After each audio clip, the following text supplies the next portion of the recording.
How many pieces of glass make up this window? Looking at a stained glass window confuses the senses. We stand before a window designed to give us light into the building, designed to protect us from the outside, from the harsh wind and rain. How much of a change would it make to this wall if the window wasn't there, or clear glass? What difference would it make to the church? Yes, I challenge you that the stained glass window in churches aren't about the weather.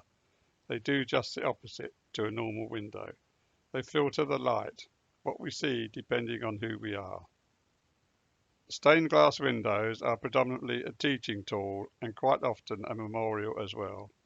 As a memorial, they stand alone, much as the gravestones in the churchyard tell us of a life that has been lived and remembered.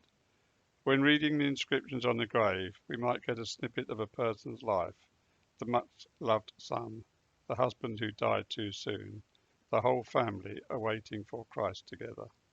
A stained glass window as a memorial can go so much further, and you'll hear in this series how families often donated windows to tell particularly fondly known Bible passages, and the designer would incorporate something from the family, something to make it personal to them. Have you ever wondered at the number of blonde-haired Caucasians in the Bible stories? I think this is a lovely tribute, not only to have a memorial in a church, but to be slipped into an image of a scene from the Bible. In this case, we see the image of Luke, which I've taken from the Church of St. Mary Magdalene in the window Reverend Peter spoke about last week. This window is different. This window is attributed to the designer John Petts, who, although from London, took Wales as his home, where he raised his family and lived the majority of his adult life. Originally a woodcarver and engraver, as a conscientious objector, he joined the Royal Army Medical Corps during the Second World War and saw active duty in Europe and the Middle East. After the war, he worked for the Welsh Committee of the Arts Council and started to work as a lecturer in the Carmarthen School of Art.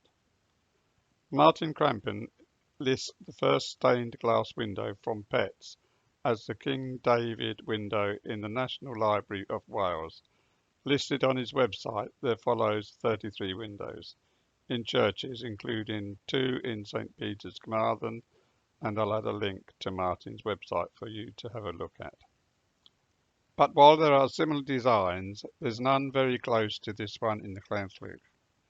The nearest we could find was a window known as the Black Christ, which is in the 16th Baptist Church in Birmingham, Alabama. The window, designed by Petts and funded by an appeal to the community, came about after the murder of 4 little schoolgirls who were attending Sunday school. This terrible act was a result of racism and prejudice and was conducted by the Ku Klux Klan. When Petts heard of this, and with the help of the Western Mail, they raised the money and fitted the window. In Petts' words, thought has no real living meaning unless it's followed by action of some kind. This window in Llanllwch reminds us of the window in Alabama. Made up of small blue and white pieces, the crucifix is the theme, and there are no distractions from it. Blue in stained glass windows is a sign of the Son of God.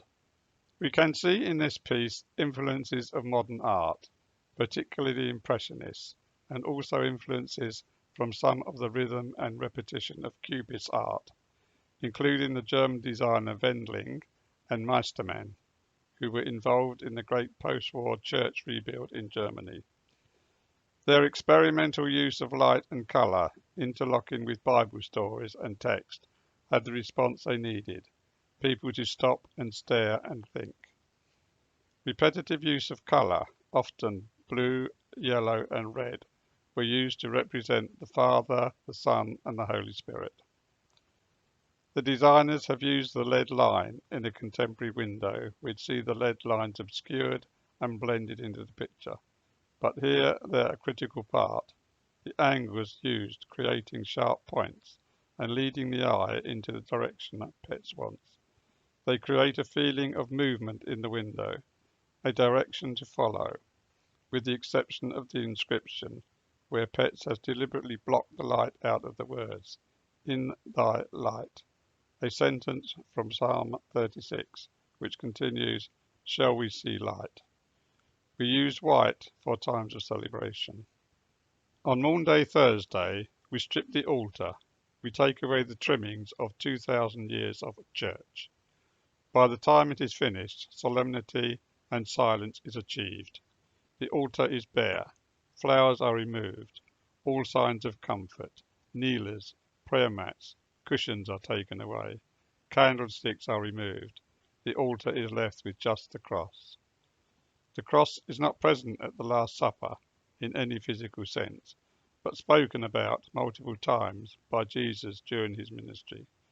In our churches, it might well be left centre of the altar table, the place where we assume that Christ would have sat for the Last Supper.